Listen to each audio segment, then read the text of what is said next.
John 5. After this there was a feast of the Jews, and Jesus went up to Jerusalem. Now there is in Jerusalem by the sheep gate a pool, in Aramaic called Bethesda, which has 5 roofed colonnades. In these lay a multitude of invalids, blind, lame, and paralyzed. One man was there who had been an invalid for 38 years. When Jesus saw him lying there, and knew that he had already been there a long time, he said to him, "Do you want to be healed?" The sick man answered him, "Sir, I have no one to put me into the pool when the water is stirred up, and while I'm going, another steps down before me." Jesus said to him, "Get up, take up your bed, and walk." And at once the man was healed, and he took up his bed and walked. Now that day was the Sabbath. So the Jews said to the man who had been healed, "It is the Sabbath, and it is not lawful for you to take up your bed." But he answered them, "The man who healed me, that man said to me, 'Take up your bed and walk.'" They asked him, "Who is the man who said to you, 'Take up your bed and walk'?" Now the man who had been healed did not know who it was, for Jesus had withdrawn, as there was a crowd in the place.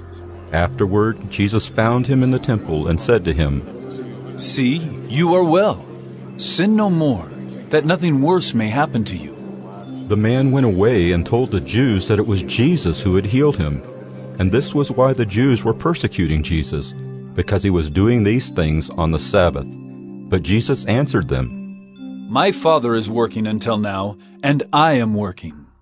This was why the Jews were seeking all the more to kill him, because not only was he breaking the Sabbath, but he was even calling God his own Father, making himself equal with God. So Jesus said to them, "Truly, truly I say to you, the Son can do nothing of his own accord, but only what he sees the Father doing. For whatever the Father does, that the Son does likewise. For the Father loves the Son, and shows him all that he himself is doing. And greater works than these will he show him, so that you may marvel.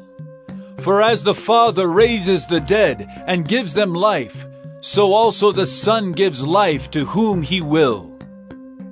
The Father judges no one, but has given all judgment to the Son, that all may honor the Son, just as they honor the Father. Whoever does not honor the Son does not honor the Father who sent him. Truly, truly I say to you, whoever hears my word and believes him who sent me has eternal life. He does not come into judgment, but has passed from death to life. Truly, truly I say to you, an hour is coming and is now here, when the dead will hear the voice of the Son of God, and those who hear will live. For as the Father has life in himself, so he has granted the Son also to have life in himself.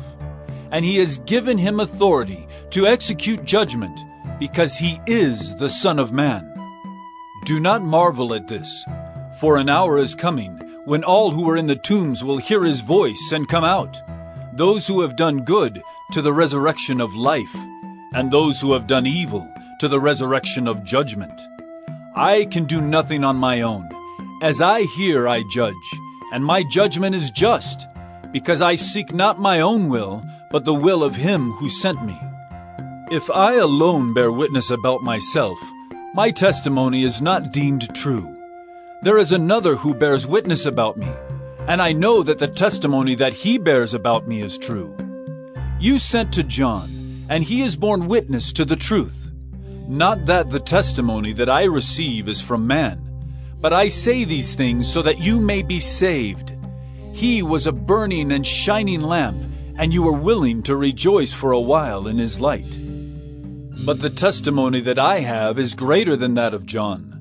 For the works that the Father has given me to accomplish, the very works that I am doing, bear witness about me, that the Father has sent me. And the Father who sent me has himself borne witness about me. His voice you have never heard, his form you have never seen, and you do not have his word abiding in you, for you do not believe the one whom he has sent. You search the Scriptures because you think that in them you have eternal life, and it is they that bear witness about me. Yet you refuse to come to me, that you may have life. I do not receive glory from people, but I know that you do not have the love of God within you. I have come in my Father's name, and you do not receive me. If another comes in his own name, you will receive him. How can you believe when you receive glory from one another and do not seek the glory that comes from the only God?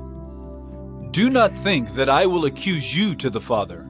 There is one who accuses you, Moses, on whom you have set your hope. For if you believed Moses, you would believe me, for he wrote of me. But if you do not believe his writings, how will you believe my words?